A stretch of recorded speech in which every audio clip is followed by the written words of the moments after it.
Hi, I'm Dean Hoyle, and you're listening to And He Takes That Chance.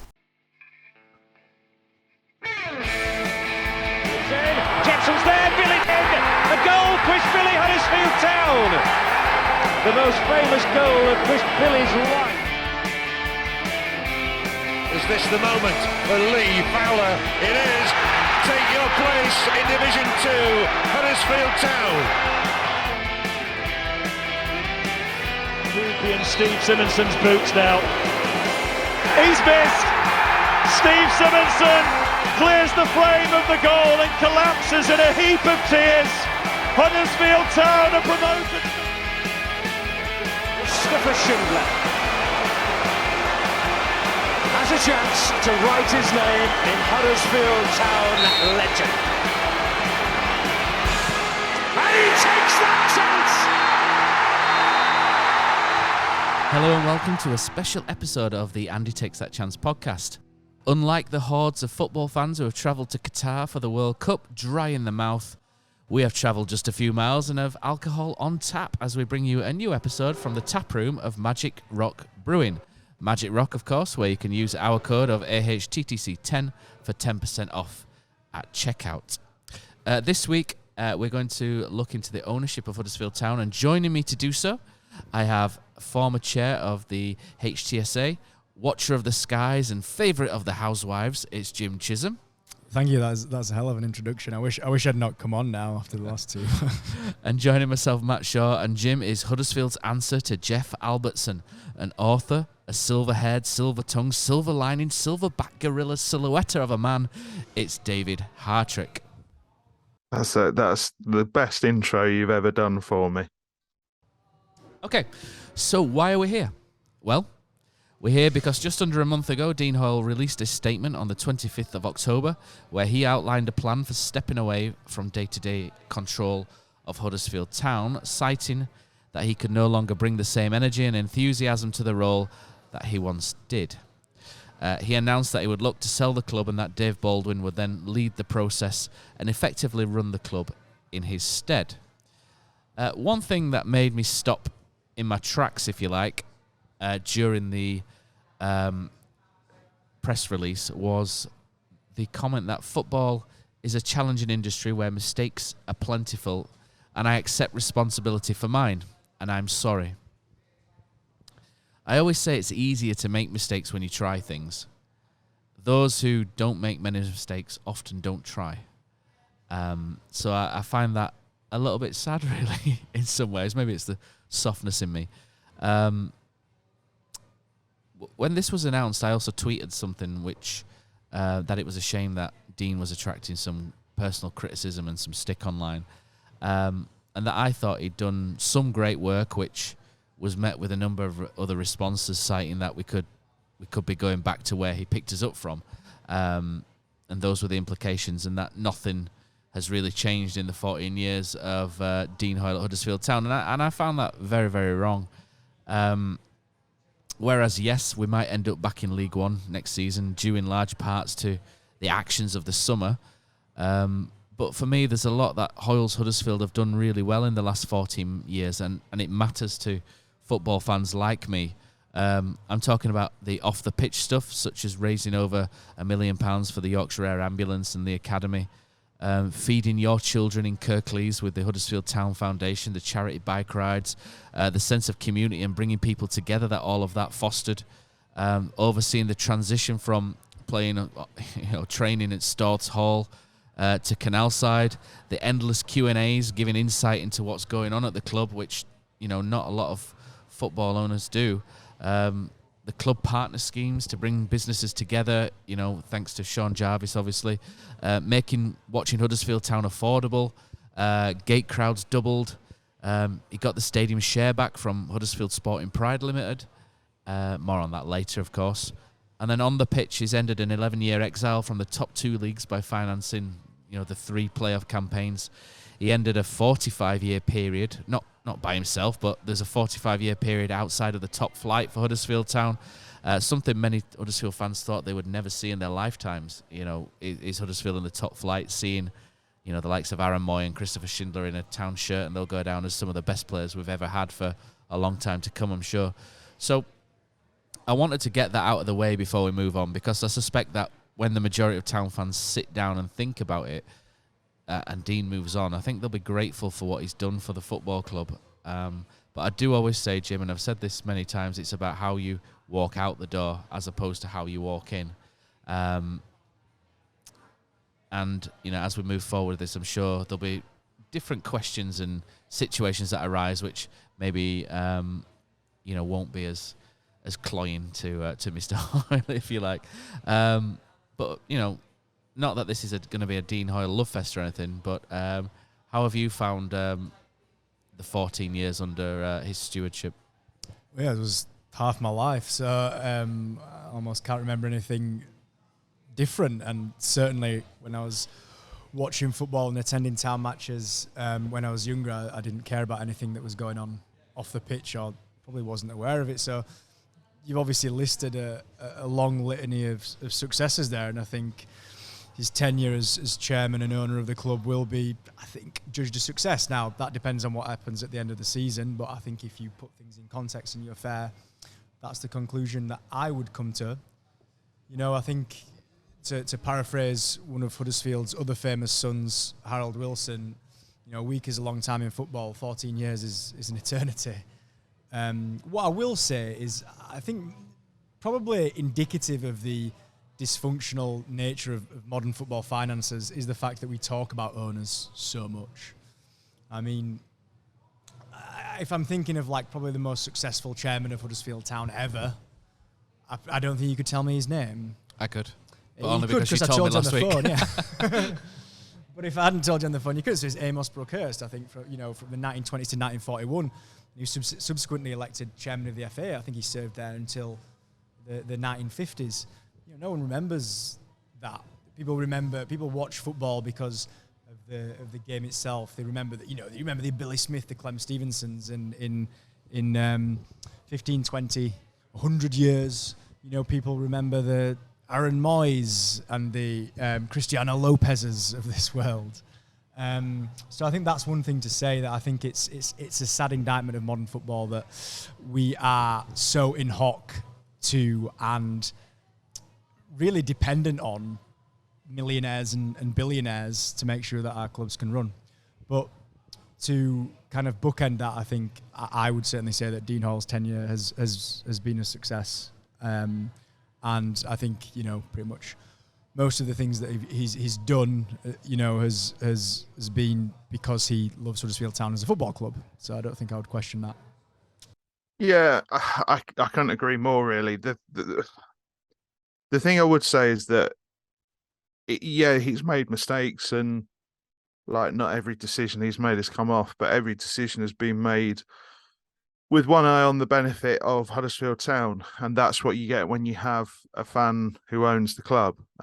We have the same situation with Brighton, with Tony Bloom, and when Tony Bloom goes, it'll be a very sad day, because that will be the last time a Brighton fan owns Brighton if we continue to stay in the Premier League. I think Dean as the illness really is sort of a line in the sand where you can say there's a before and after. And I think who knows where we'd be in another world if he'd never been that ill, but he was extremely ill. I'm with you, Matt. I thought the statement was actually quite sad. I thought it was quite poignant, quite sad. And I think everything he's done really has been a positive for Town on balance. And I said on the other podcast, now I'm on yours, Matt, I'll call it the other podcast, that I think history should be very kind to Dean Hoyle, even if social media right now isn't. And yeah, you just sort of wish him well, really. You hope they get the sale right and everything, but yeah, the sort of era of a fan owning Huddersfield Town is about to end. I strongly suspect, unless somebody knows of a Huddersfield Town supporting near billionaire who fancies coming and injecting a load of capital into the club.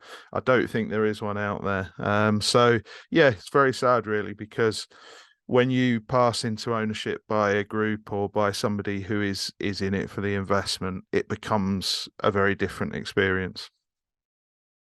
However, Dean Hoyle is leaving, and this is one of the other problems with any owner, because you can have a great rich owner, millions of pounds pumps it in, but as soon as circumstances change, whether it's their personal, finances, whether it's their personal life, they have to go.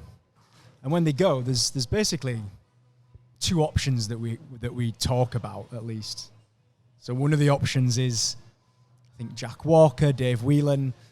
You play the hero, you write off all your debts, the club is passed on and it's not hamstrung by those debts.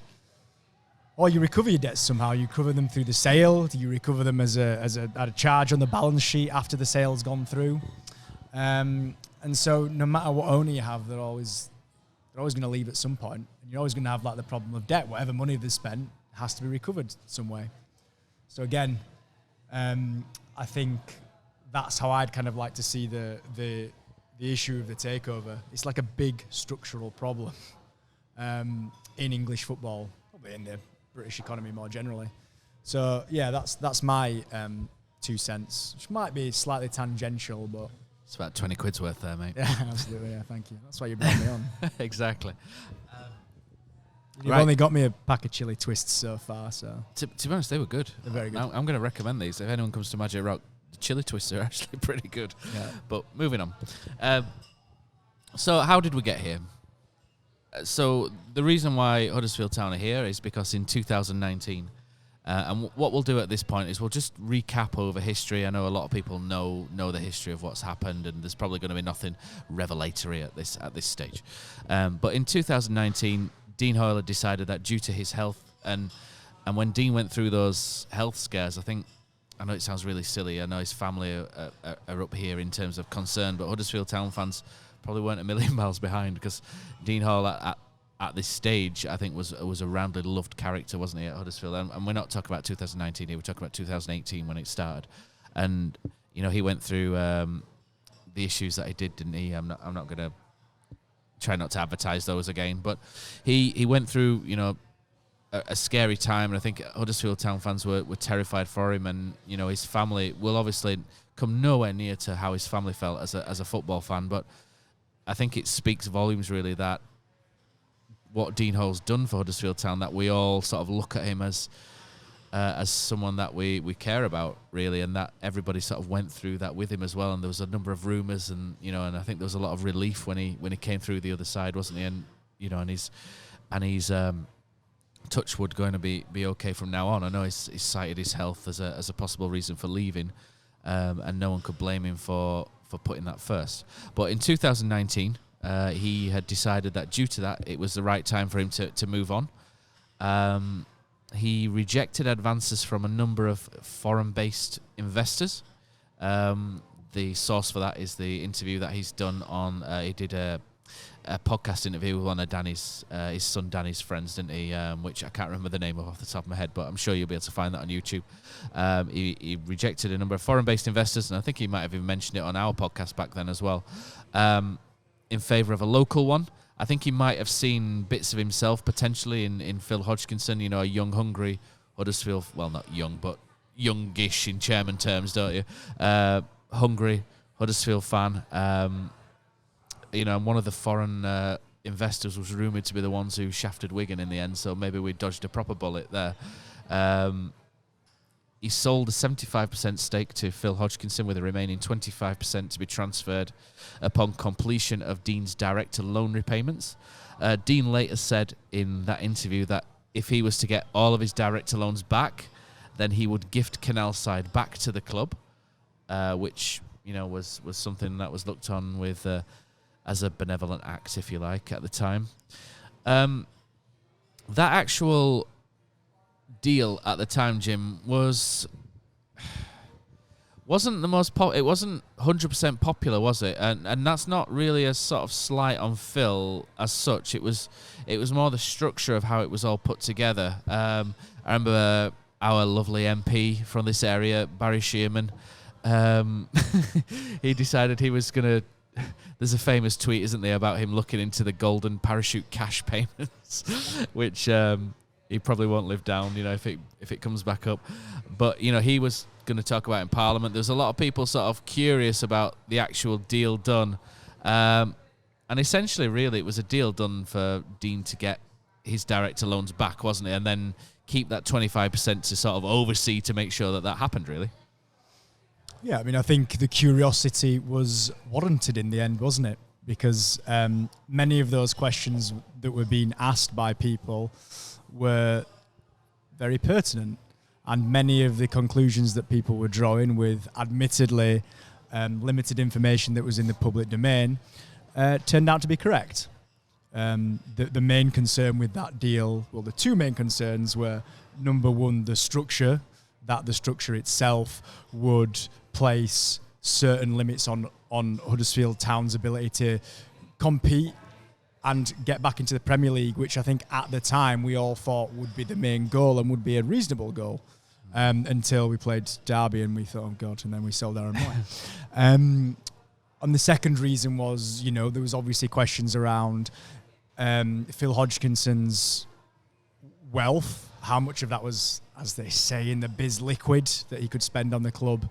And yeah, I mean, again, I wouldn't comment on or presume to know anything about the circumstances or his wealth at that time. But if you just looked at what was in the public domain, you would kind of worry and think, okay, running a championship club requires a lot of money. And you look around at the owners of all these other clubs and you kind of compared it and thought, ooh, I don't know whether that kind of stacks up. That might be an issue for us. So, the rest is history. I think everyone went into that with the best of intentions. Probably, I can only assume. But what happened, and now we're here. I would say you're right, Jim, that there was a lot of questions that people were asking that turned out to be true or turned out to be pertinent questions, as you said. But there was also an absolutely shocking amount of shite that was talked as well.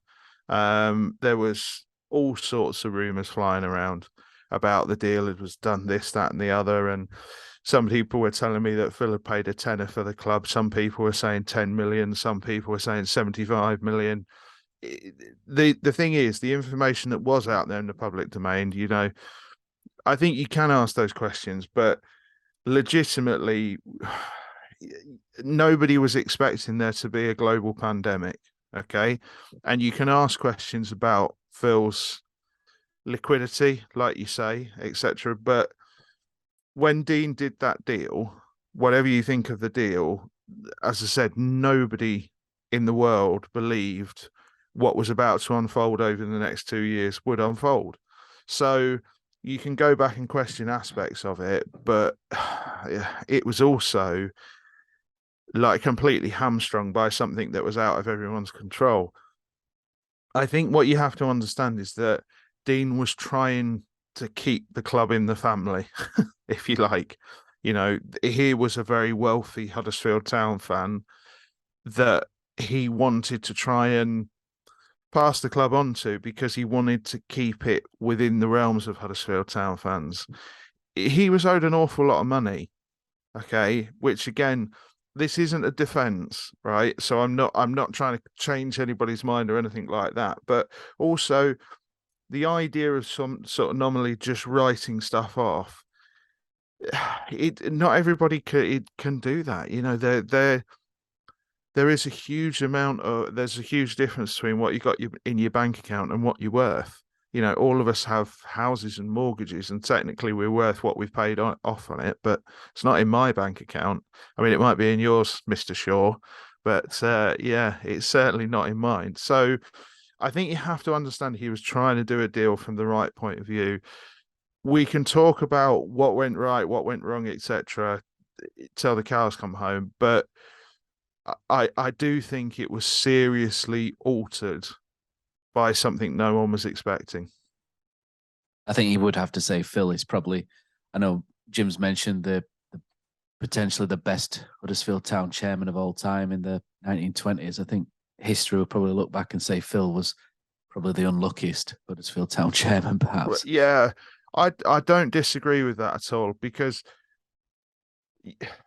you could see last season, and a lot of people don't like you pointing this out, but you could see last season that they were trying to set something up. There was a plan in place. The recruitment was done early. There were the way they'd expanded certain areas off the pitch in terms of spending money in places where people don't see it, because as far as fans are concerned, all your money needs to go in concessions or on the pitch, because if you don't see it, it doesn't exist.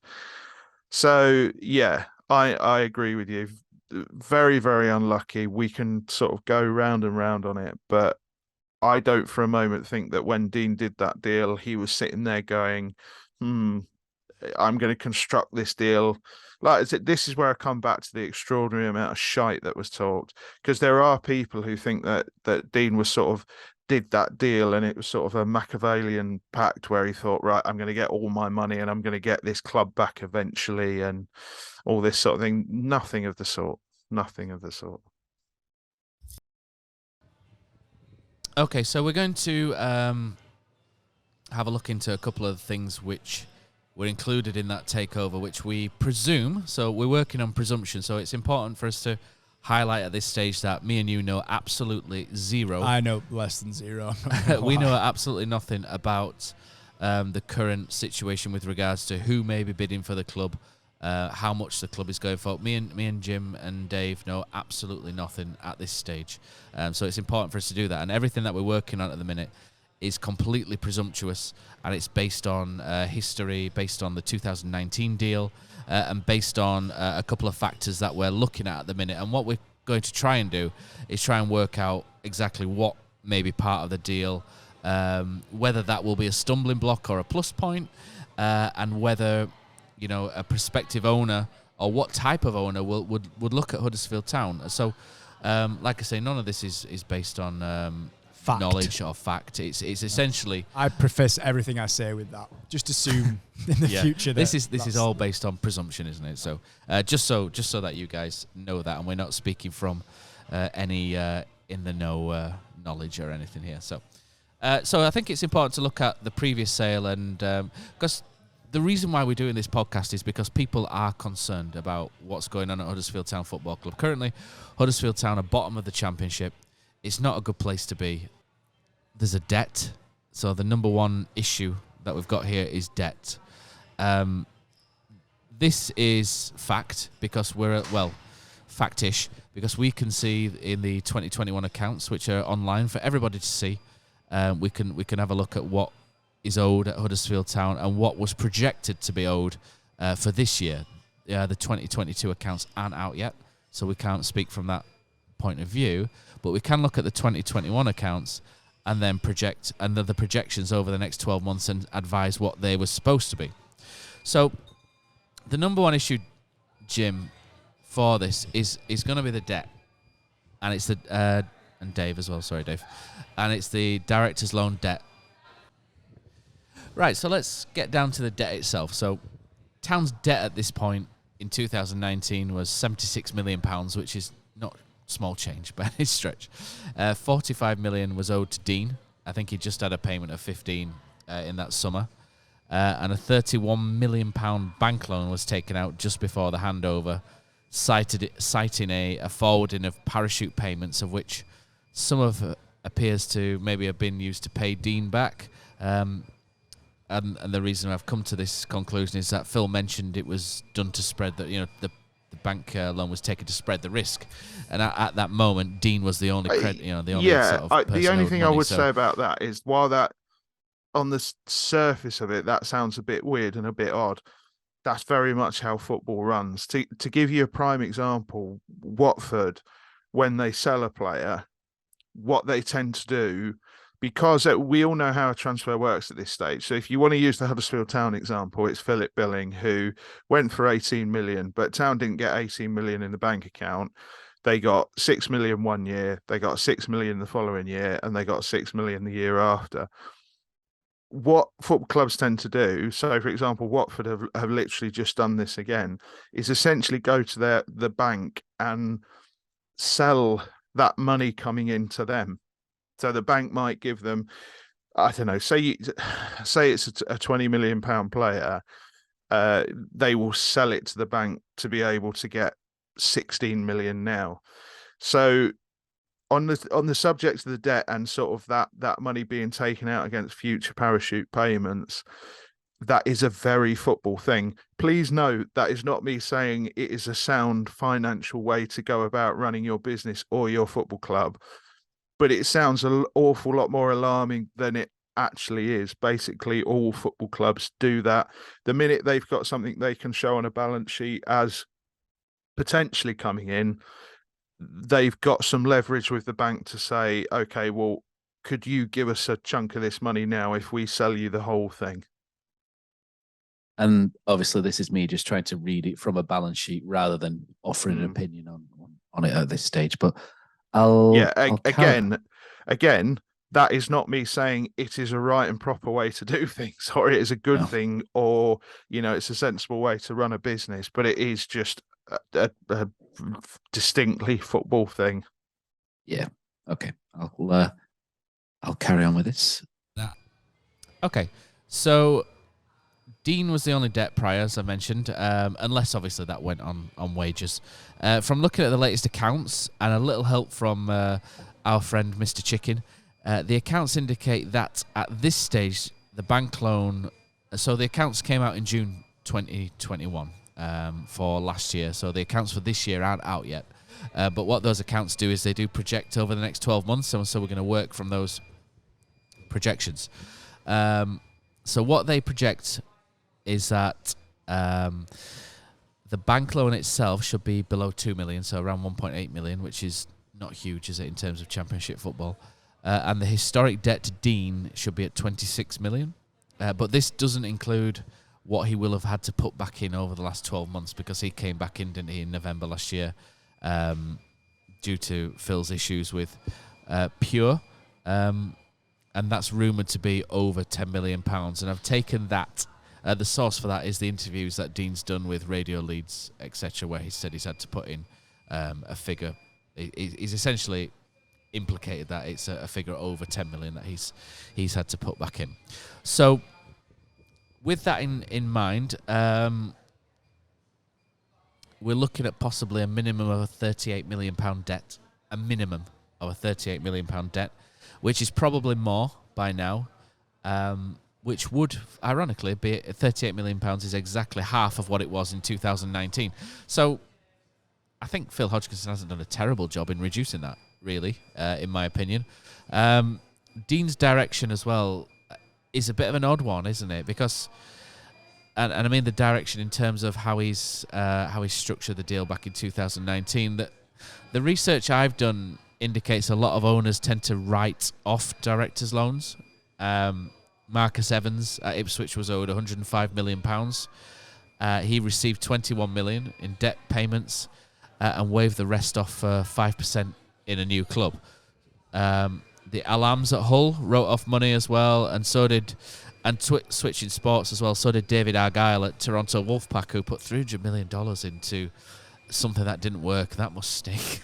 And he's obviously written off more than what it would cost to buy Huddersfield Town as well, which is interesting. So the debt, guys, is going to be, I presume, to be the number one stumbling block, because nobody really wants to buy something with over 40 million quid's worth of debt attached to it, really, do they? Yeah. I mean, the central question will be and is, does Dean Hoyle intend to recover all or some of his director's loans, either through the sale or otherwise?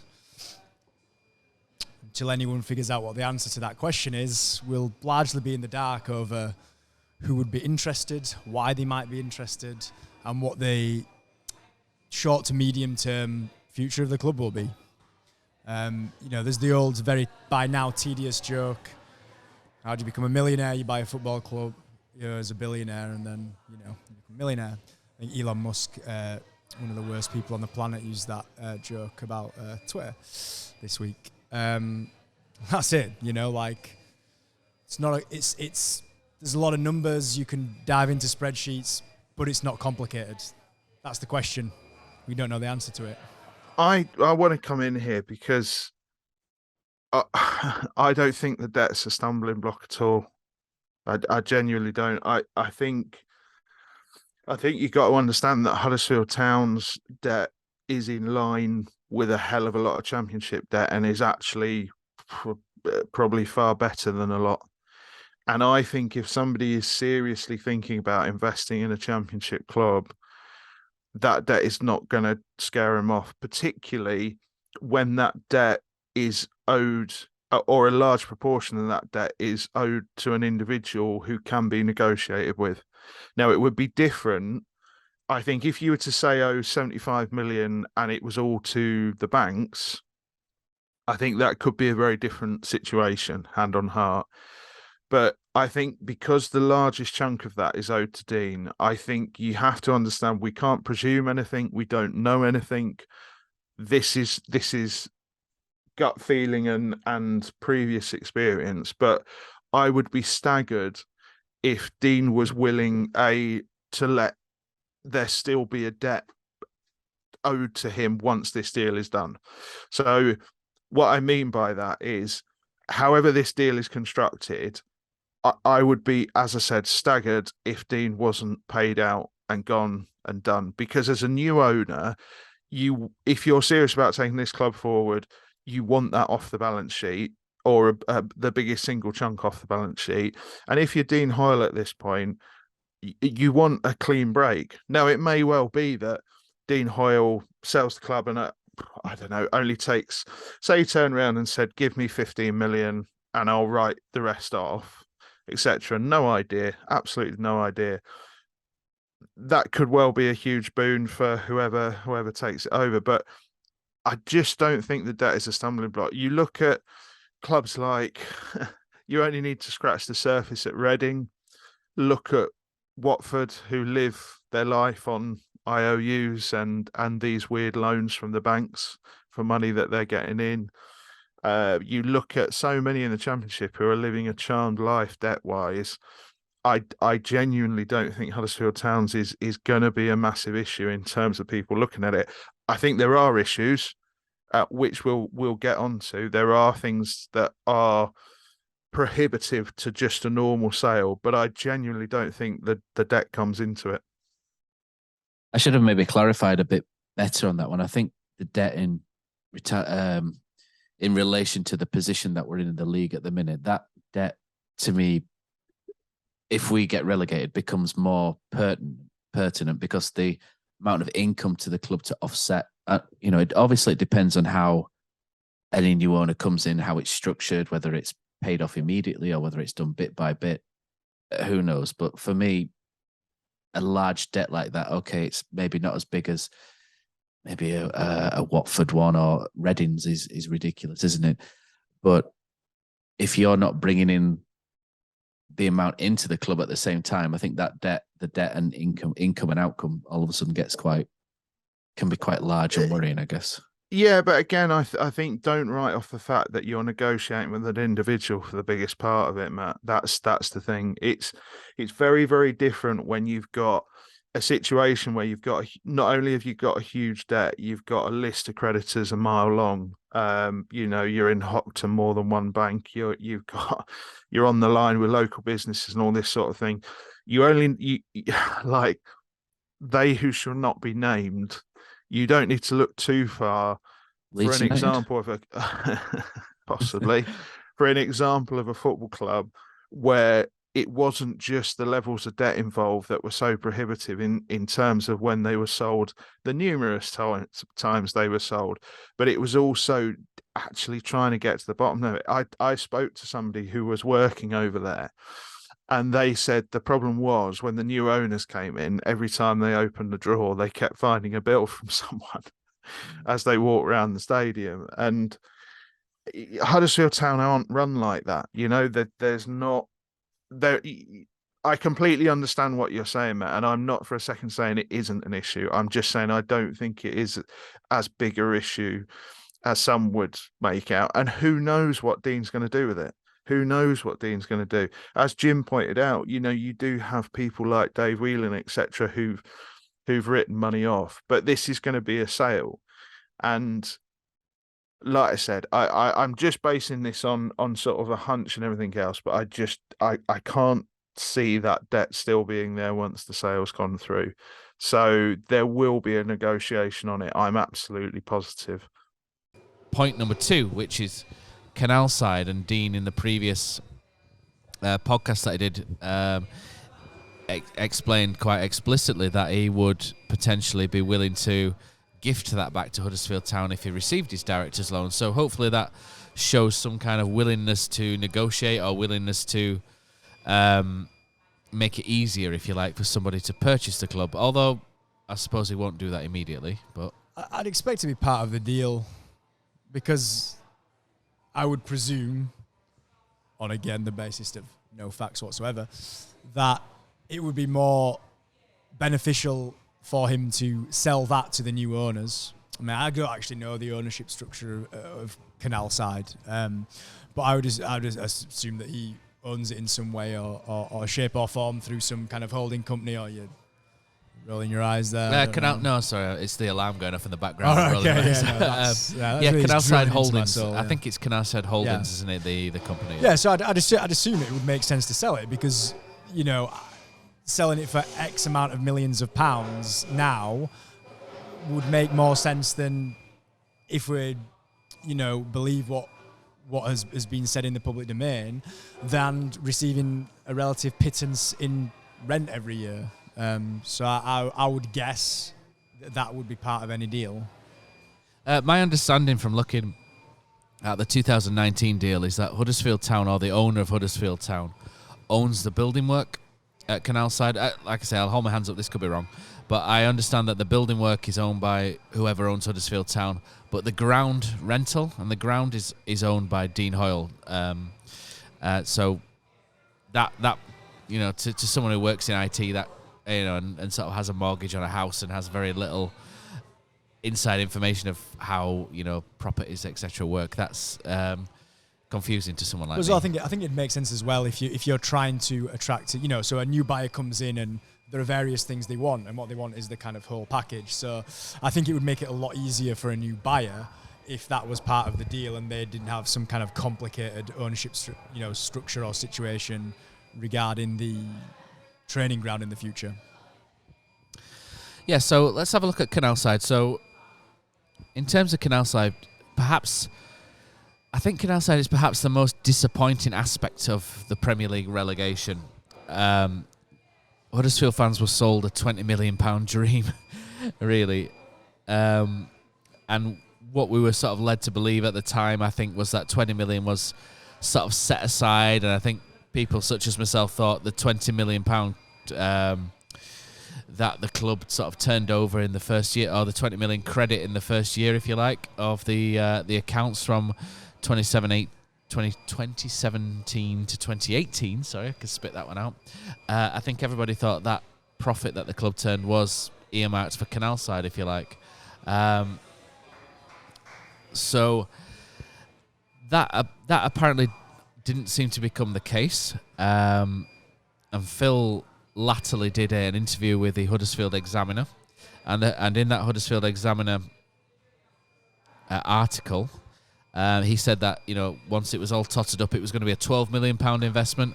£6 million was to do the groundwork, if you like, the new pitches, the irrigation system, the hut that you see at the front, you know, all these little things. The new pitch at the side where the car park used to be at Canal Side, and the other £6 million was going to be if Huddersfield Town stayed in the Premier League, and that £6 million was going to be the building work change. So we saw the initial plans, and it looked like I think is it Elizabeth Tower on Castle Hill? Is that what it's called? Elizabeth Tower, Queen Elizabeth Tower.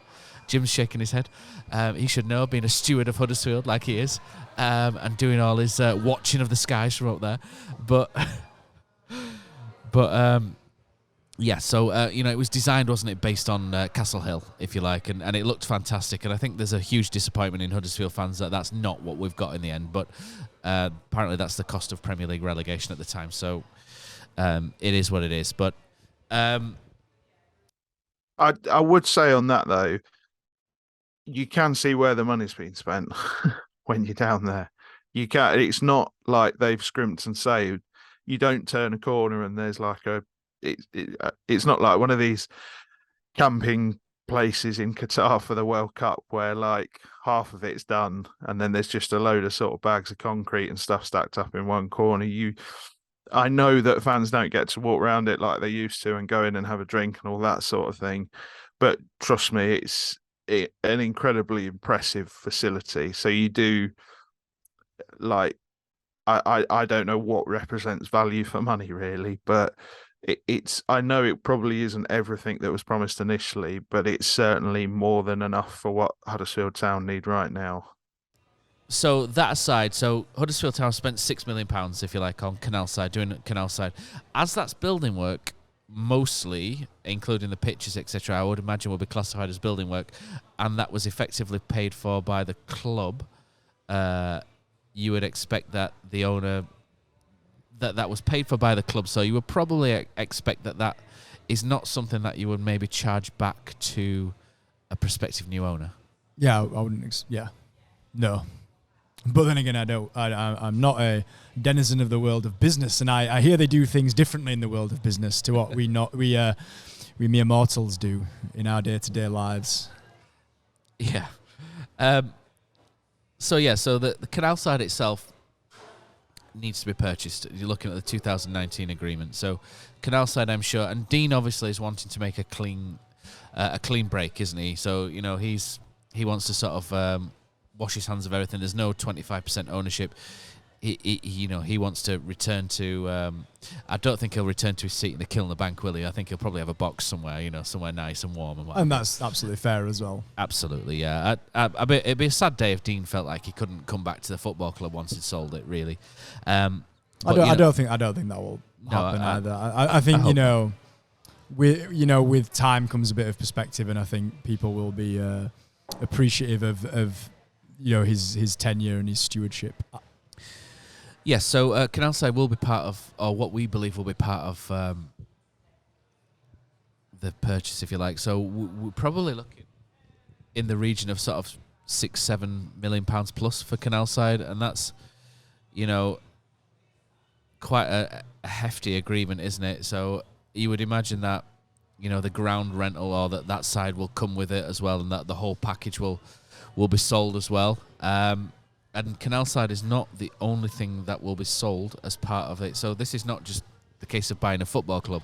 It is buying the structures that come with it, and the structures of Canal Side and the stadium share. One thing that Dean battled furiously away back in sort of 2012, 13, 14, those sort of days with the lime green T-shirts, etc., was to get the stadium share back from Huddersfield Sporting Pride Limited. And to put it in a trust. Yes. So I think it was very clear, wasn't it, as time went on, that Ken Davies, the reason Ken Davies bought Huddersfield Town in 2004 was effectively to safeguard the stadium. And by safeguarding the stadium, he will be safeguarding Huddersfield Giants. And I think that's where some of the resentment towards Ken Davies comes. Which again, I think is fair. Yeah, I think it's fair, but I think. I mean, it didn't turn out well. I mean, I'm a Huddersfield Giants fan. I'm a Huddersfield Town fan. It didn't turn out necessarily well in the long run for Huddersfield Town, and that broke down in acrimony. And it's absolutely positive development that Dino bought the club. It's probably ruined the relationship between the two football clubs for the last 15 years, hasn't it? Really, and that to me, as a fan of both, same as you, is a real shame, because. You see I know this is going completely off topic, but the Huddersfield Giants attendances are probably a result of the football fans or people who put the football team first in Huddersfield being so disengaged with them now because of what went on before. That it's a shame almost, and hopefully it's time for a reset when. And we'll put a button in the Huddersfield Giants, because that's not really part of the thing. But I mean, but it would be nice to see a reset. It is in a sense, because from what Huddersfield Hub reported maybe a year ago now, or maybe 18 months ago, there was a potential deal where the council would loan Huddersfield Town some money at low interest. They would pay it back over a very long period. Huddersfield Town would gain operational control over the stadium, invest that money in an attempt to maximise revenue. They would also take on all the benefits that would confer. So they would take a lot more of the revenue, and they would also take on all the liabilities, so infrastructure, repair, etc., etc. There's a price on that repair. We are into step 3 now, which is the stadium share and the stadium. And step 4 really is the stadium ownership. So we can tie this together in a nice little bow. We've previously heard of the figures that that are required to repair the stadium over the next sort of 10 years or so, and it's not. It's a lot of money. I mean, it's millions, potentially upwards of 10 million. There's a lot of stuff there that hasn't been updated, upgraded, replaced since the stadium was built, as far as I'm aware. So heavy plant machinery in particular, generators, boilers, etc., etc. It's very inefficient. And it's probably close to breaking down. So that will all need. It will absolutely need replacing before it fails. Also, parts of the stadium could do with a lick of paint as well. I don't know how much it could nip around the corner to B&Q or something. I don't know how much paint they would need. But it's big B&Q. Yeah, as far as I understand from reading the interview that Stephen Chicken did with the new chief exec David Baldwin in the Examiner, they are working on some kind of different kind of deal for the club to take on operational control and for the Giants to become subtenants. And again, the aim of that is twofold. Most immediately, it seems, there's an idea that the stadium can generate more money in general and for the football club itself. And secondly, that this would make the football club a much more attractive proposition to a potential buyer. Shall we say this is the ill effects of Il Divo, if you like? Because if you remember back in, I think it was around 2004. I'm too cool to know who Il Divo are. Oh, I only know that Il Divo were a bunch of older gentlemen, shall we say, maybe opera singers or something like that. But they were sort of the last concert that was planned, weren't they, in 2004? And then there was absolutely nothing for years. Yeah, it's a Little Mix, which I attended. Little Mix, yes. Oh, Christ, Jim. Yeah. Little Mix attended, and Little Mix ruined the end, didn't they? So for a full season, the Panasonic end became the Little Mix end, didn't it? After the... I'll have nothing said against Little Mix. They were absolutely fantastic. Yeah, so the Little Mix end was quite synonymous, but Little Mix, I suppose, and what they had last year as well. They had a good concert last year with Green Day, didn't they? And Weezer. It shows the potential of the stadium.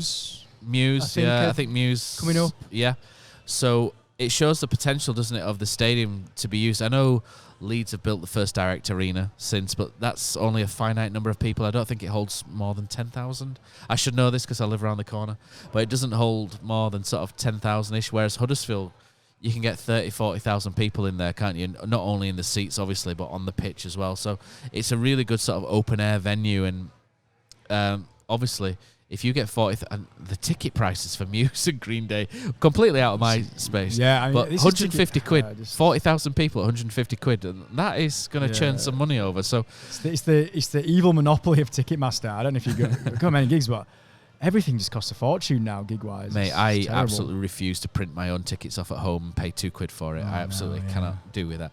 But, it shows the potential of the stadium as well. Huddersfield as a venue, it's 10 minutes from the train station, so you can walk down from there. There's parking available on Leeds Road. It's a good place. I know there are a couple of points, weren't they, where people are sort of escaping from the stadium, which probably need to be worked on. That's me every week. 80 minutes normally. But it shows the potential of the stadium, and to a prospective new buyer that you can attract crowds with regards to musical acts, and it doesn't have to stop there. You can use the internal bits where the White Rose Club are for other things, comedians, etc. Yeah, and if you have operational control or the leasehold or whatever, then that'd be something that you'd be really part of your strategic vision for the stadium, and ultimately for generating more revenue for the club. Exactly. And so, it's not having control of the stadium really puts the onus on you then to organise, these sort of things. And Huddersfield Town as a primary tenant can organise these things in advance. You have to book people 12 months in advance. So there is no excuse to say, oh, well, the summer rugby, so we can't organise it around summer rugby like they used to do. That's complete bollocks, because, you know, the fixtures come out at the start of the year for the rugby, you know, and you've got 12 months in advance to book for that.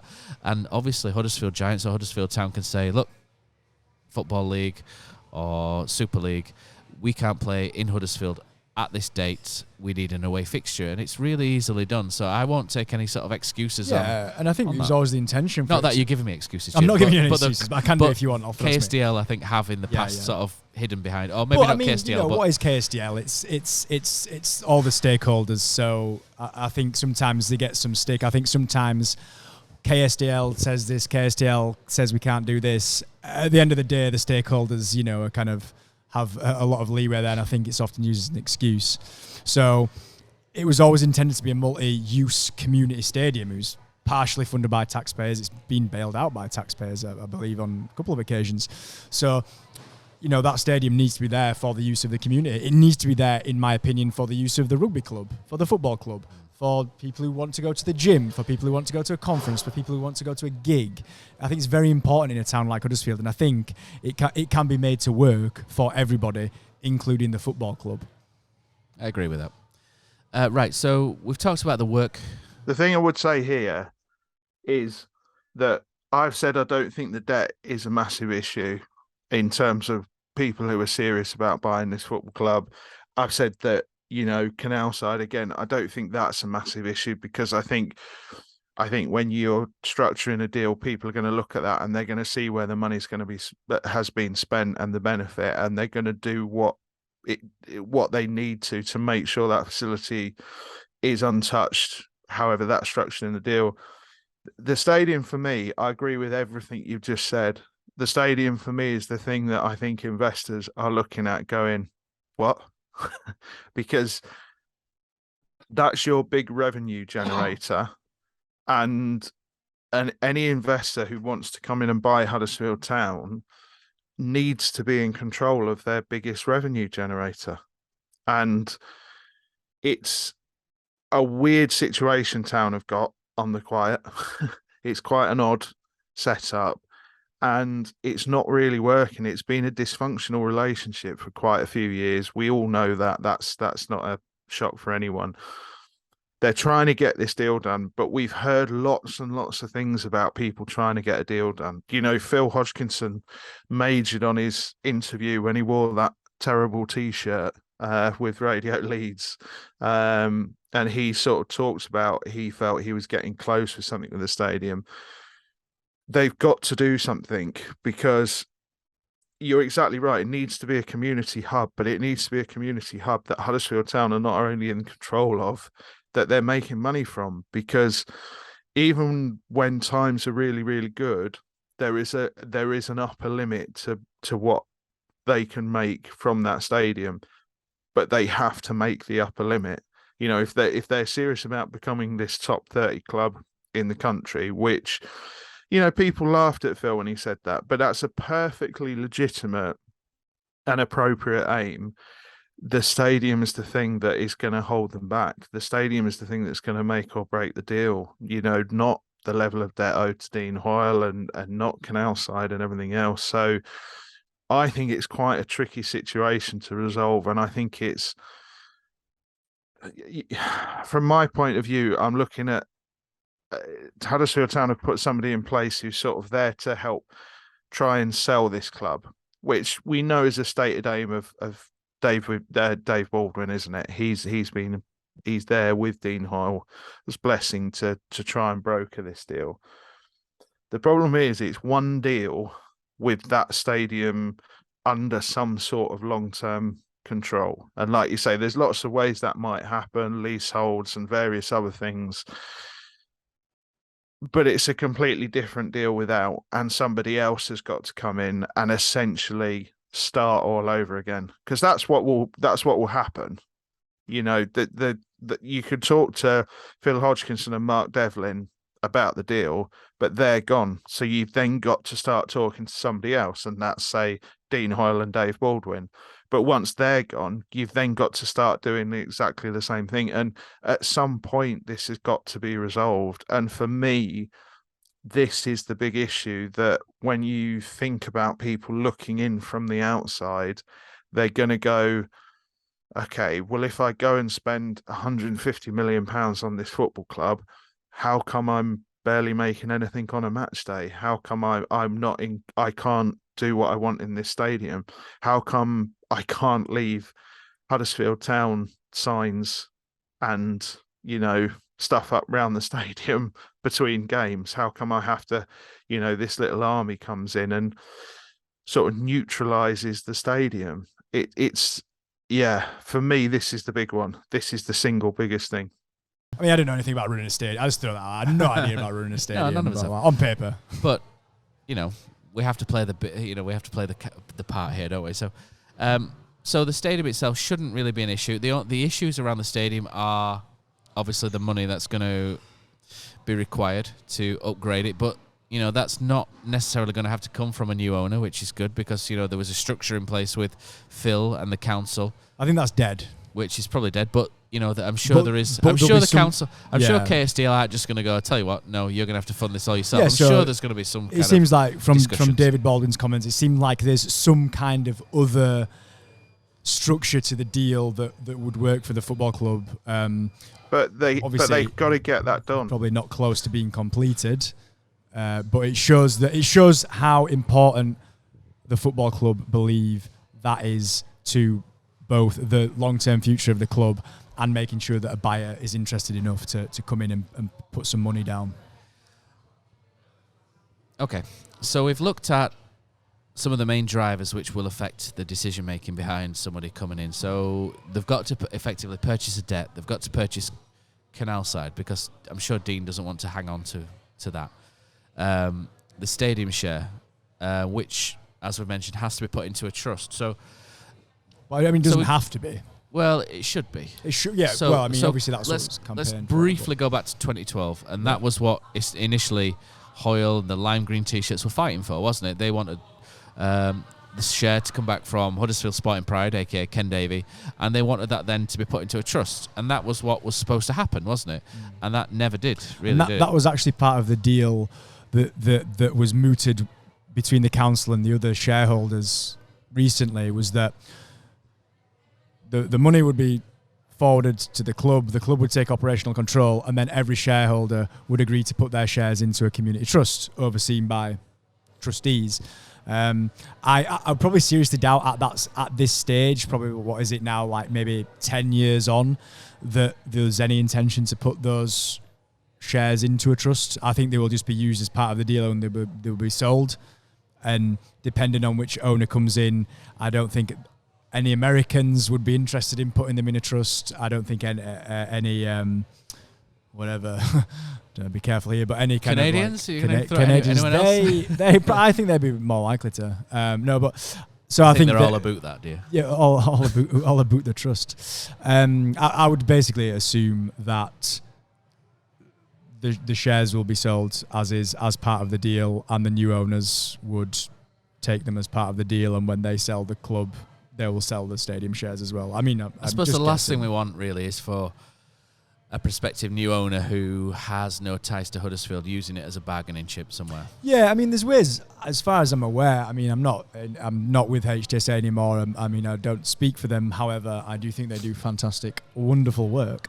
And one of the fantastic things they did recently was get the stadium defined as an asset of community value, which would make it a lot more difficult for any prospective owner, and let's just say that this owner has nefarious intentions, to sell the stadium and build houses on it or something like that. I'm pretty sure that get blocked by the council, wouldn't it, as well? So yeah, I'm pretty sure we'll be okay. It's the extra layer of protection. So, I mean, yeah. What I would say is, I think that I agree that I think there should be some sort of share structure. There should be something put in a trust. But I think in the first instance, just get a deal done.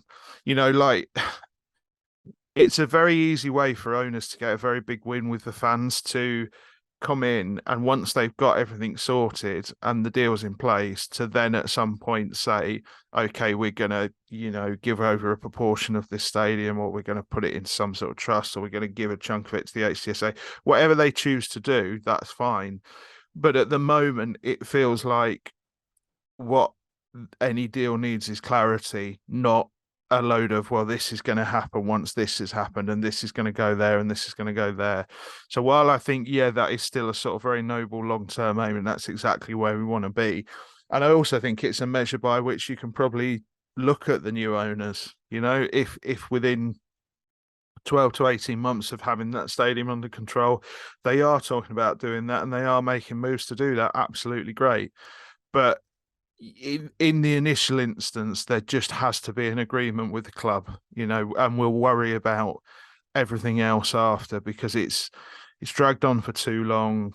It's too murky not in terms of anything, bad going on, but in terms of this whole situation around the amount of people that have been talking about on both sides and all of this. It just needs some clarity. And I think that clarity needs to come from one deal being done to get this stadium into Huddersfield Town's hands some way, shape or form. And then we'll worry about, trusts and various other things.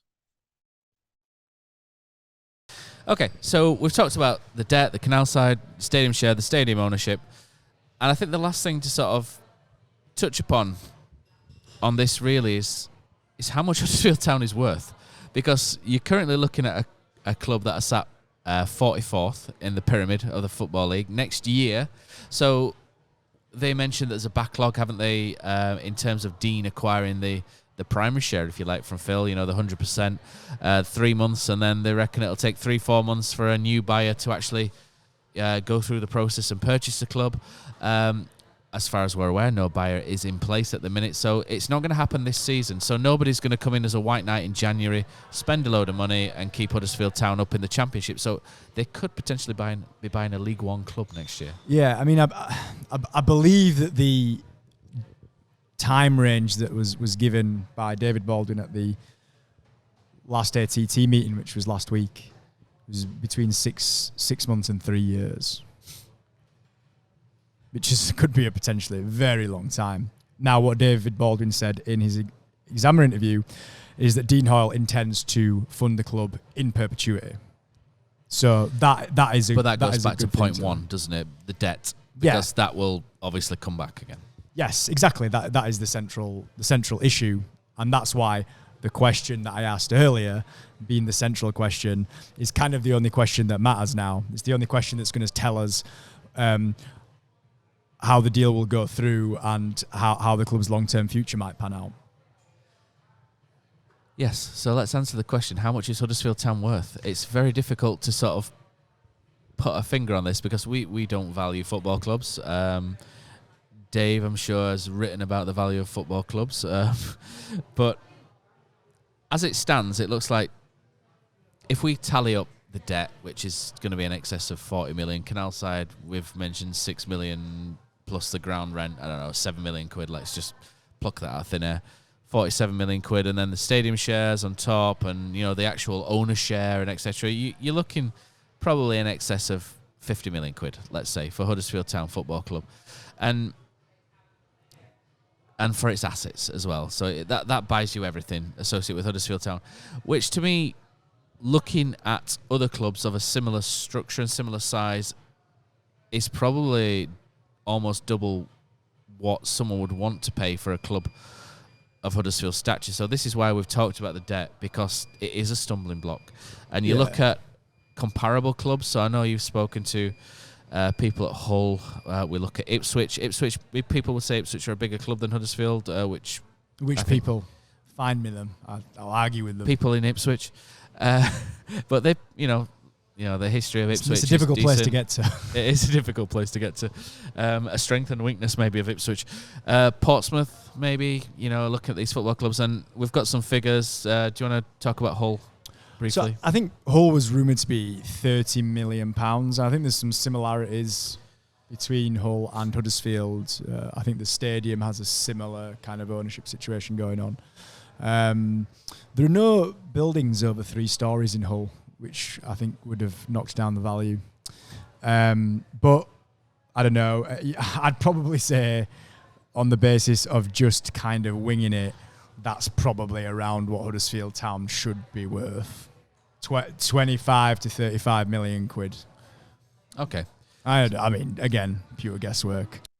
I think, just to come in a little bit there, I think the football club is worth what someone will pay for it. So I don't think you're like a million miles south of your valuation there. But there are so many factors that come into play, strong negotiations to be done as well, that I think that the other thing you have to remember is that a lot of people might look at that and go, okay, 30 million to buy the club, great, but it's not 30 million because it's the debt as well, and it's canal side, as you said. So you're probably looking at a total deal of, I don't know, certainly somewhere north of 100 million, probably not too far north, but £100 million outlay. So I think that buying football clubs as well, I know, like Jim alluded to right at the start, the problem is we know too much about football club ownership at this point, because it seems that every week that some clubs being taken over or some clubs in trouble because their owners are absolute criminals. But what I would say is buying a football club is really, really complicated, and there is a lot of hidden costs and costs of costs and costs on top of costs. So God knows what the final figure will be. Honestly, God knows. And whatever the final figure is sort of semi-published as, it won't be that either. So the 2 clubs that I thought were slightly comparable, Ipswich was sold for 35 million. That was in League One. I'm sure Ipswich should have gone for more. And as you said, that was with a massive write-down of debt from Marcus Evans. Yes, that Marcus Evans wrote off, around 18, 90 million quid or something there, which is insane, really, isn't it, when you think about it? Portsmouth was 2017, so that's pre-COVID, so I'm not sure whether that increases or decreases the valuation. That went for around £15 million to Portsmouth. At the time, were they in League Two? Or it's a good question, actually. They could have just been rising, but they bought them from fan-owned at the time. They were fan-owned, so they were owned by the Portsmouth fans. So Michael Eisner came in, of Disney fame, believe it or not. Came in which character is he? Which Pixar film is he in? Who knows? That's terrible, isn't it? But will Dean have to take a cut or write anything off? And to be honest, when you look at those figures, you kind of think, well, maybe... I know he's already said previously that he would gift Canalside to Phil if he paid off the director loans, etc. It may not be on the table this time, may or may not be on the table, who knows. You think realistically to get a deal over the line, he may have to potentially make 1 or 2 sacrifices. Yeah, maybe it's not. always easy to sacrifice other people's money, isn't it? Obviously, and if that's 20 million quid that he has to sacrifice, he could have invested that in crypto and it'd be worth 1/10 of what it is soon. So there's all sorts of opportunities out there. Maybe he has. Maybe, who knows? Yeah. Jetcoin. Yeah. Maybe he's a big Dogecoin fan. Dogecoin. Yeah. That's it. We're not advertising any of these. Don't buy any of these absolutely horrendous assets that will lose you all this money. Please. So you didn't really answer the question there, did you? It was like, no, I would be happy for the future of Huddersfield Town Football Club, for Dean Hoyle or anyone in the future to take a cut on what they're owed. That's best for the football club.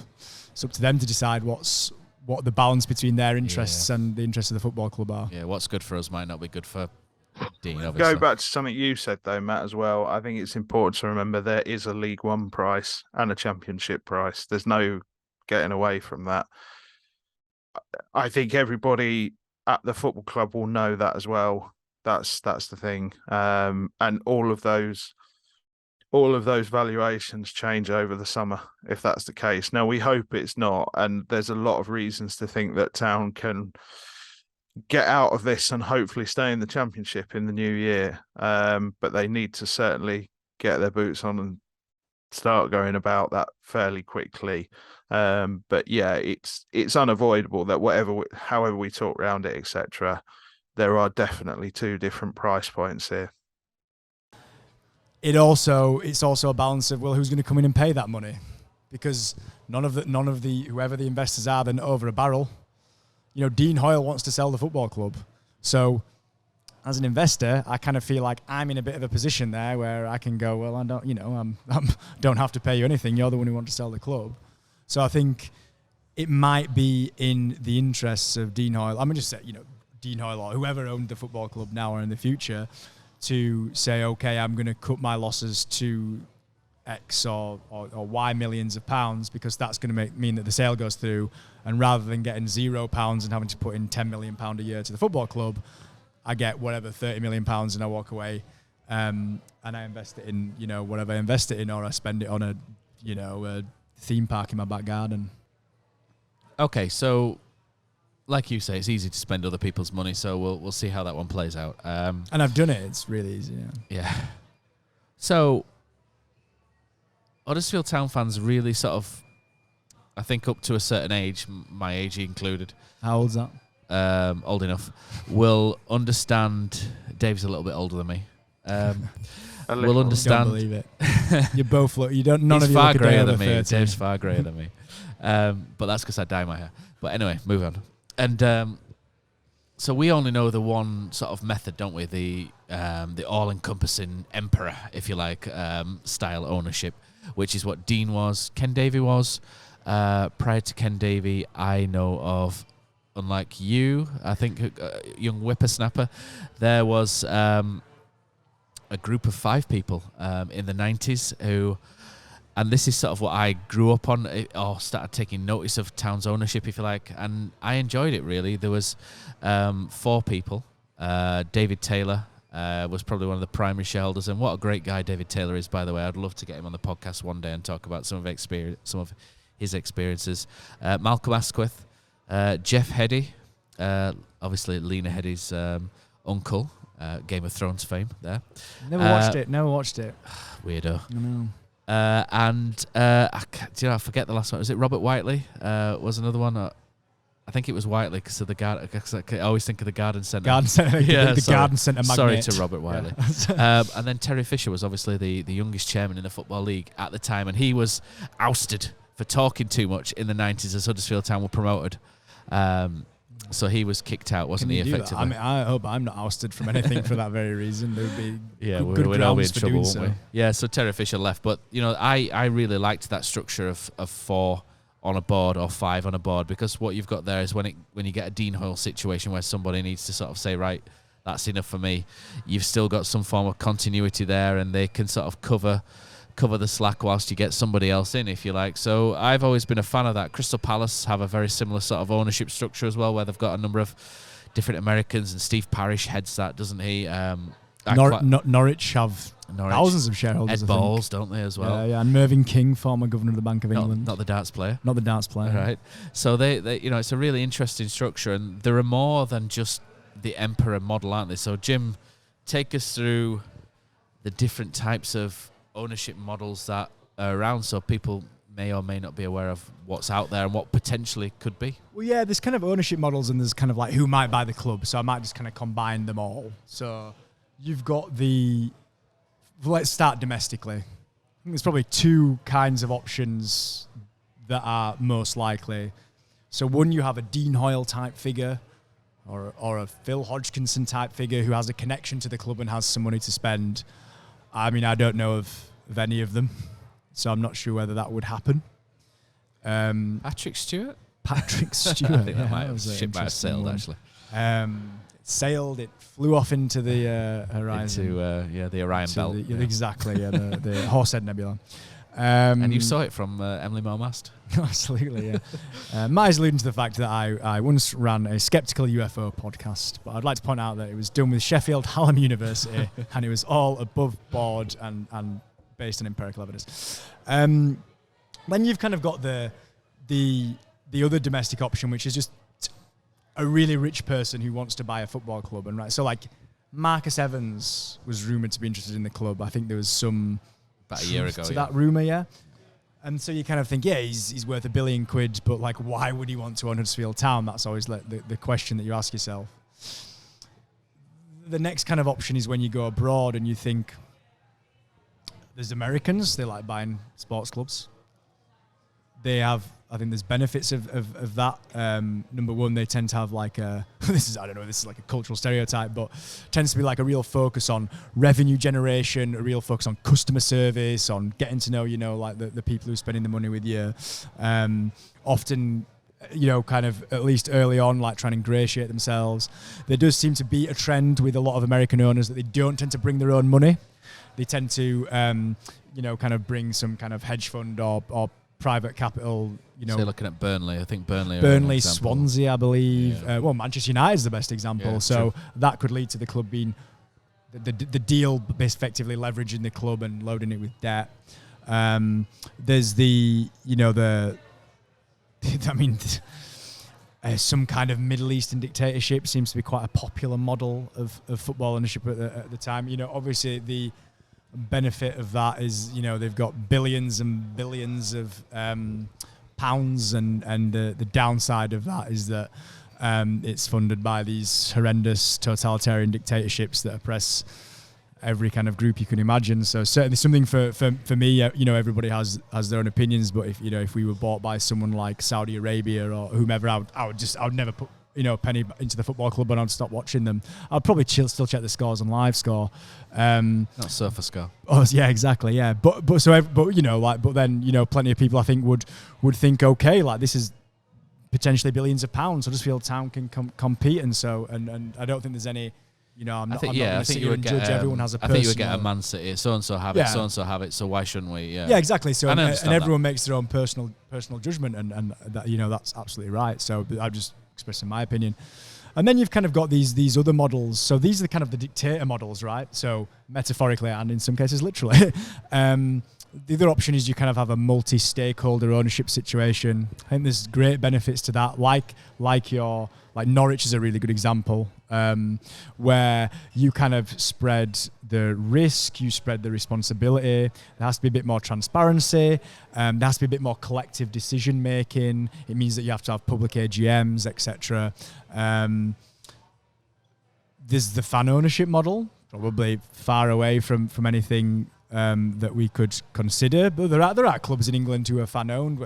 Obvious ones like Wimbledon, but I think Luton. But Luton I think are partially fan owned. Swansea are partially fan owned by the trust. Norwich, I think the trust is the 13th largest shareholder. Perhaps in a distant future you would have something like a German model where there's kind of a members club and then a corporate structure with experienced people running the club. So I think that's kind of all the potential ownership models that there would be. I would expect that the most likely one is a group of, I'm just going to say American investors, but it could be Canadian, it could be whatever, but a group of investors using someone else's money to buy the club, or a domestic kind of individual who just wants a train set, basically. Sorry, Dave, you going first? What I would say, Jim has sort of very eloquently been through the various models of ownership there. There are bad examples of all of them, but there are also good examples of all of them. I have my own moral issues with Gulf states, etc., coming in and sports washing, using football clubs to their own ends, to be frank. And my position is very similar to Jim's really on it, and I'll leave it at that. But there are, whether it's hedge funds or whether it's an individual or however you look at it, there are good and bad examples, and that's really what all of this comes down to. You want the right person, not a person right now. So hedge funds are becoming increasingly popular, aren't they? Or I should say football clubs are becoming increasingly popular with hedge fund managers. Why is that? That's a very good question. First, probably there's a prestige element to it. Second, who has money to own a football club nowadays? Not many individuals or institutions. So hedge funds are up there, aren't they? They've got a lot of other people's money to spend, to be fair. It's also because, believe it or not, they're seen as a very reliable investment, because a football club, a hedge fund would back itself to put the right people in and run a football club at least in a semi-competent way. What I mean by that is they would believe they can run a football club that is not going to lose any value. So the thing is, if a hedge fund came in and bought Huddersfield Town, what they would want to do is get them into the Championship, and their ambitions would be to stay a Championship club above all else, because that means you don't lose against the investment. And why hedge funds are interested, because then Huddersfield Town get into the Premier League, and suddenly there is a huge leap in the amount of money that can be generated and pushed through the club, and they can potentially broker a sale, etc. You look at all these hedge funds that invest in these clubs, when it does come to sale time, the key thing is very, very rarely do they make a loss, because they do their homework and they make sure they're picking the right one, because they're playing with a lot of people's money. It's not just one person's investment. And the thing about Town is, I don't think that debt is a massive issue. I don't think Canal Side is an issue. I think the stadium is an issue that, if it's resolved, suddenly goes off the table. I think if you look at the way they're run, I think if you look at Town's wage bill, etc., hedge funds would certainly be looking at that and going, okay, that's might be a reasonable thing to put 100 million quid into, in the hope that in a few years we might make 300 million quid out of it. So that's why hedge funds are interested. But whether there would be one interest in Huddersfield Town or not, because they also factor in all sorts of things in terms of the area, economic growth and development of the area, etc., and all of that comes into play when you look at Huddersfield Town. So but that's why, really. One that's quite in, I think you can Google this without me getting in trouble, is MSD. So they lent money to Southampton. I think Burnley have got a loan from them. And they're a hedge fund management as well, MSD Capital. And what they were quite happily doing during COVID was going, right, we will provide you with 10 million and you can pay this back over X amount of years with a percentage. And that would drip feed back in rather than big payments. And that would be better for tax reasons for them, rather than, say they would have 10 million quid that they could be taxed on, for example, to then put that into a football club and then have that back. Which is, drip fed. when you think about it, it's mad that a club like Southampton, a well-established Premier League club, who have all the benefits of the revenue distribution from the TV deal and, rich owners, that they felt the need to take out a loan from a hedge fund, just to suggest that chasing that dream is unsustainable. I think it's for everyone. Always comes down to one thing, though, Jim, and that's wage bill. Whenever you scratch the surface of all of these things, it's always wage bill. And it's, to be, like you say, they're in the established Premier League club, etc., with all that TV revenue and all that sort of thing. But the reason they're an established Premier League club with all that TV revenue is because they've had to shove the wage bill up to a position that requires them to take a loan the minute something even goes slightly wrong. That's just the reality. I think it is for everyone, isn't it? What would you prefer? So in an ideal world, I believe a multi-stakeholder situation where fans are involved. We talk about custodians of the club, but I think ultimately the only real custodians who turn up week in, week out, year in, year out, decade in, decade out, not because they have a financial interest in the club, but because they have a emotional, whatever you want to call it, spiritual, cultural interest in the club, are fans. I think it's really important that fans are integrated into decision making, because they're the ones who will be there. But I think a multi-stakeholder situation is the best situation that they could be. I think also sometimes part of me thinks better the devil you know. So when if you look at it and you're like, right, okay, so we've got these different ownership models, but then you've still got Dean Hoyle, right? Like, that's a model. And I look at that and kind of go, oh, it's worked okay. It's worked well. If he kind of rekindled his interest, how many other people are there with a deep connection to the club who have not bottomless, but very deep pockets? So yeah, let me say multi-stakeholder with fan involvement, fan ownership, local businesses, whatever. But I don't get to choose. What about you? Now we'll go to Dave first. Dave, what do you reckon for Huddersfield Town to be the ideal ownership scenario? I think there's a lot of merit in what Jim is saying, but I think what you have to be careful with multiple voices is that you've got the right voices and that they're actually pulling in the right way, because very, very quickly that sort of situation can become very, very difficult. And what you don't want is effectively a board that within 2 years are sort of slightly at war with each other, because that is a deeply unhealthy and unhelpful situation. So I think what Jim said would be the perfect answer, but it's like whether you got that perfect mix of people. I think the hedge fund model there are clubs out there like Burnley who have been bought that way, and to be honest with you, they're sort of almost poster boys for it being the wrong way to do it, in terms of the reason they've suddenly decided to invest heavily and become very, very interested is, as I was explaining before, in the terms of why do they buy it. It's because they desperately need Burnley to be a Premier League club. That's a hedge fund cannot lose on its investment. It doesn't have to make hundreds of millions, so it doesn't have to turn them into this successful machine that gets European football. All they're bothered about is that they're part of the party at the top, because that's what they bought into. But there are hedge fund model clubs that are invested in sensibly and that are run very, very well. So I don't think you should just write that model off either. I think that the kind of sort of one man, one voice type ownership,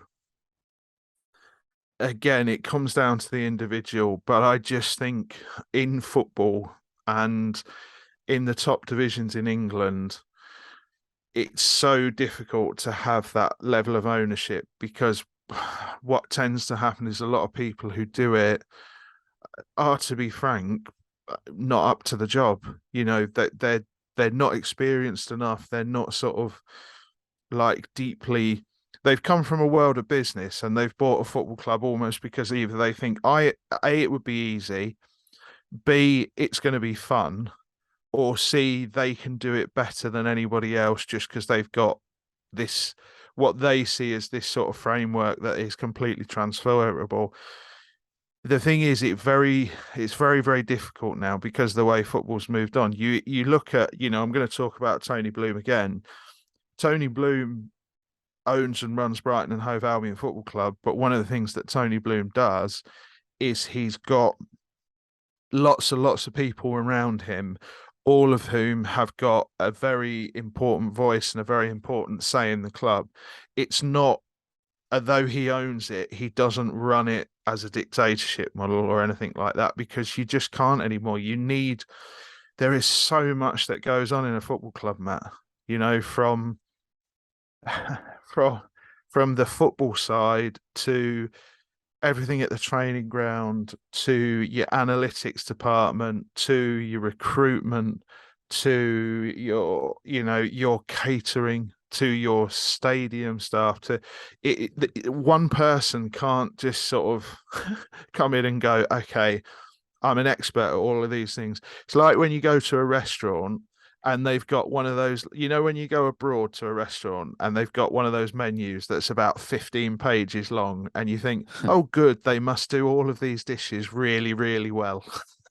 It's impossible to find that sort of person. So I kind of think if somebody comes in, it's whether they come in and they try to be Tony Bloom and essentially almost hand over whole sections of the football club to people who know what they're doing and they're perfectly comfortable with that, or whether they come in and, I'm not going to name people because I don't want to get anybody in trouble, but you only need to look around League One and League Two at individuals who have come in and bought football clubs believing they're going to be able to do it much better than anybody else has. And those clubs are still languishing, sometimes are now non-league. So I think it's difficult. I don't think there's a perfect solution, if I'm honest. My gut feeling is that something like a consortium is going to be probably what will happen, because I just don't think a hedge fund will look at Huddersfield and the area of Huddersfield and think, okay, well, that's investable because it's never going to, we can show a profit on that one way or another.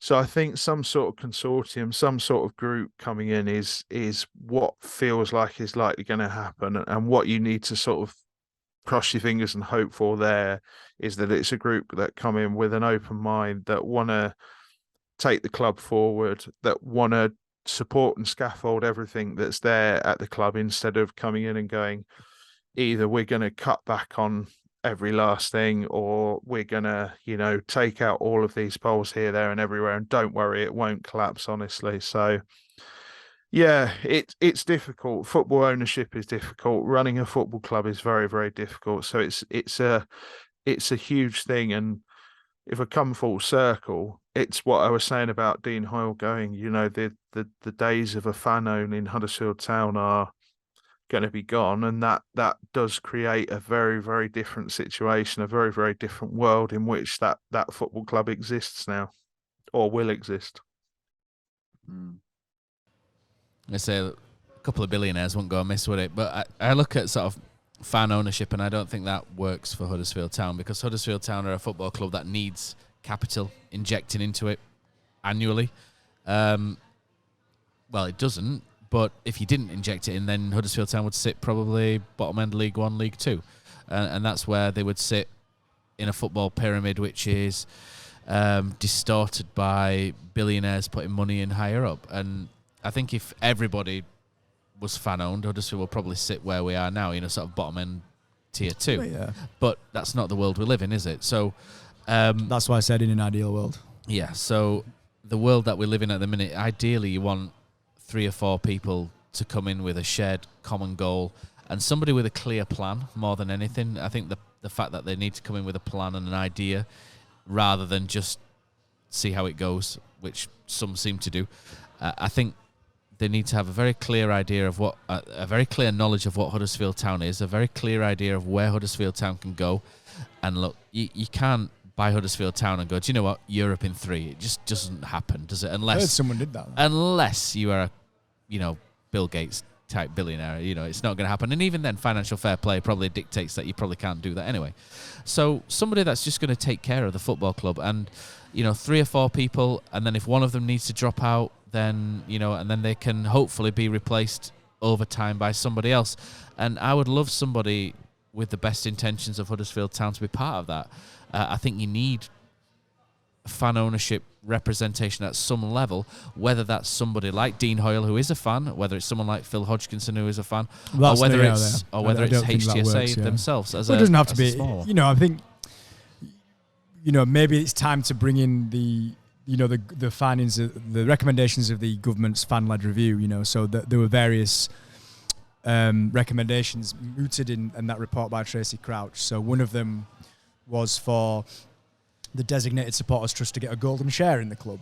So every club would have to rewrite their articles of association or whatever, constitution or whatever they have, and the supporters trust would have a golden share, which would mean they would have a veto over certain things, moving the stadium, changing the club's name, changing the club's colours, changing the club's badge, and that they would be able to kind of like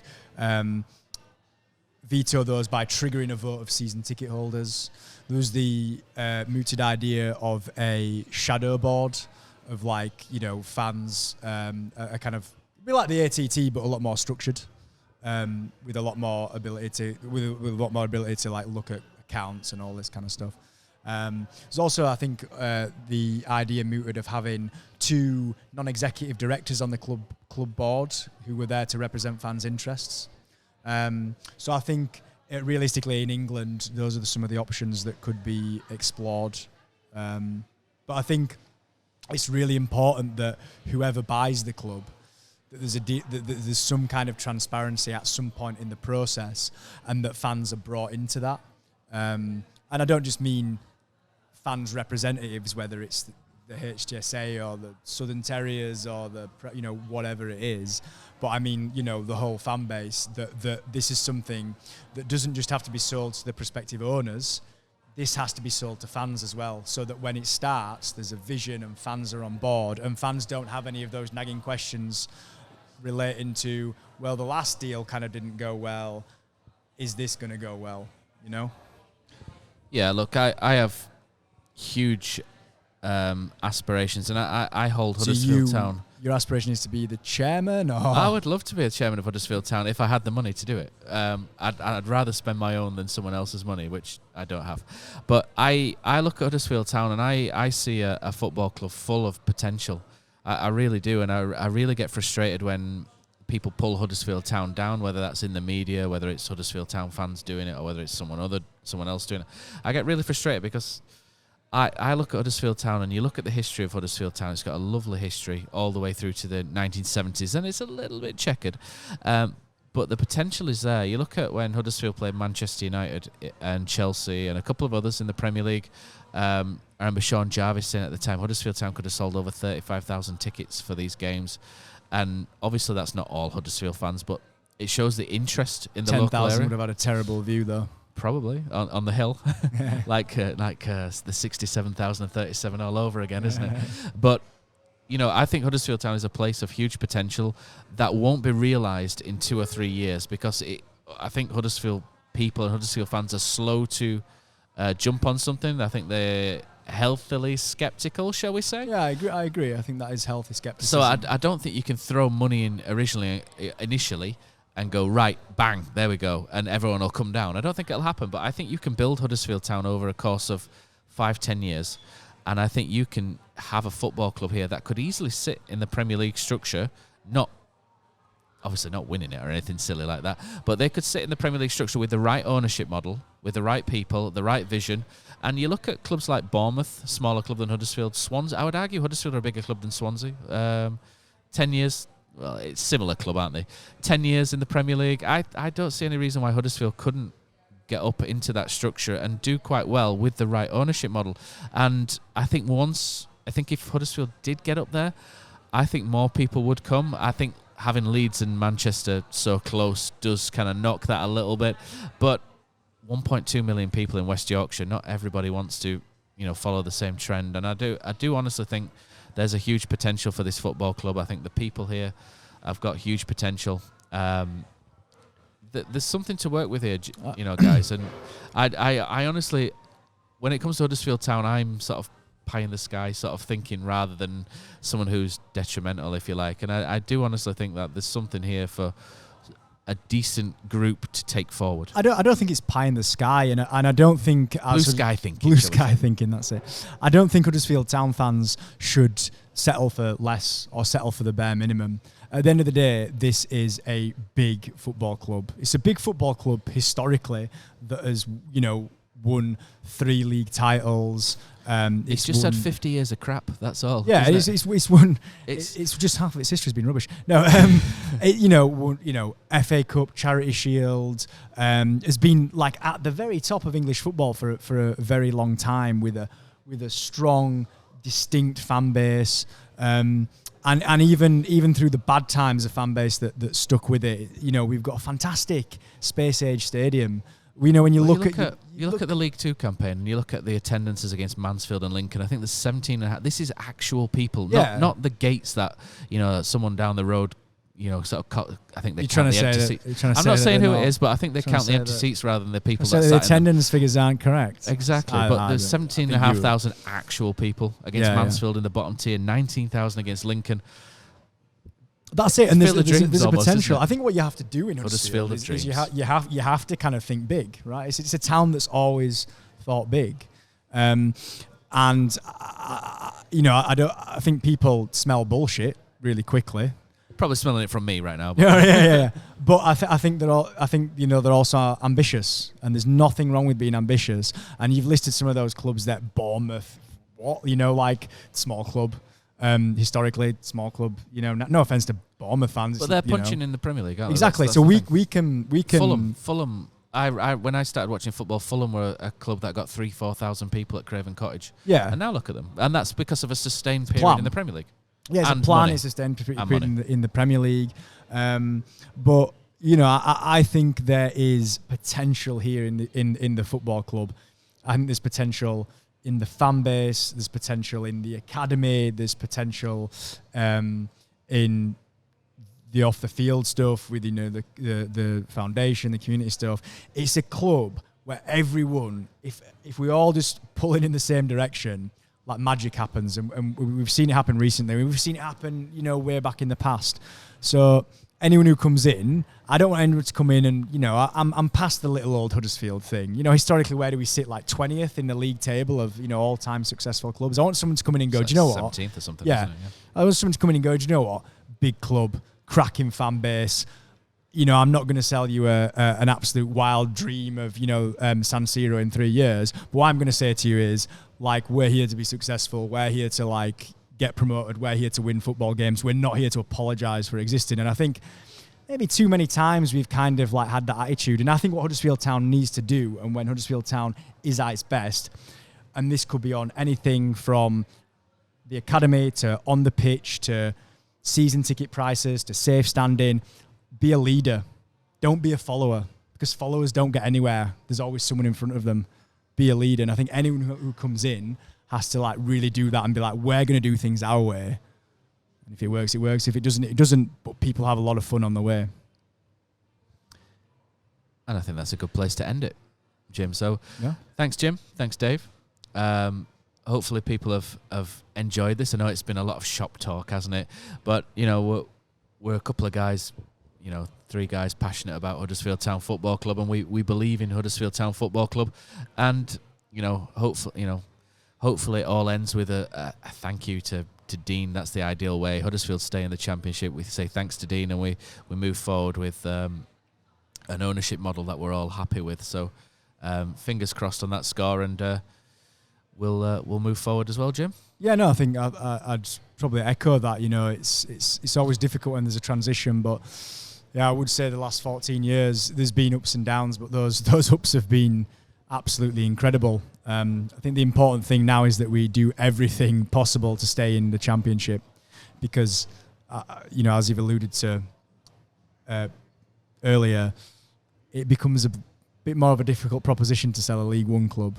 But if we can stay in the Championship, you know, that will have been with the Premier League and everything else, and everything off the pitch as well. Like, you know, you listed them, I won't list them again, but the club has progressed significantly over those 14 years.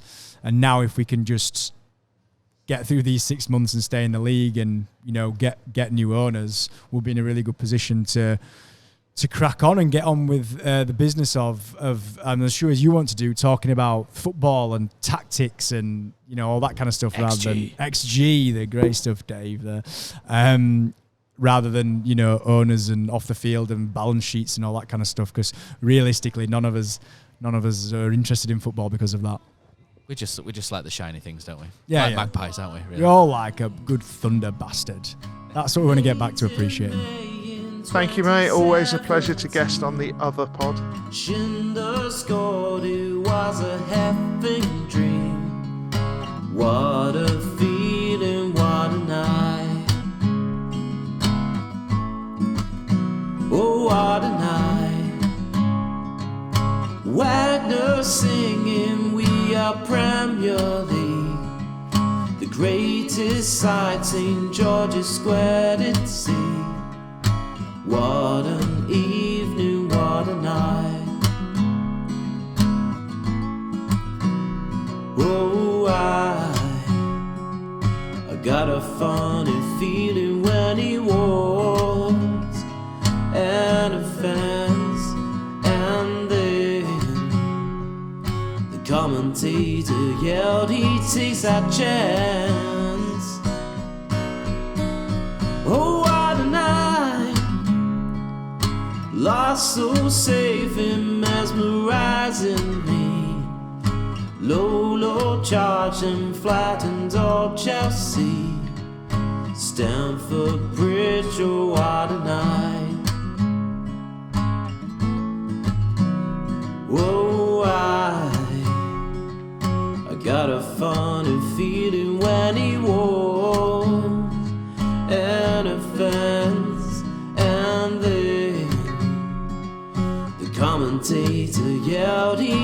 ringside chant.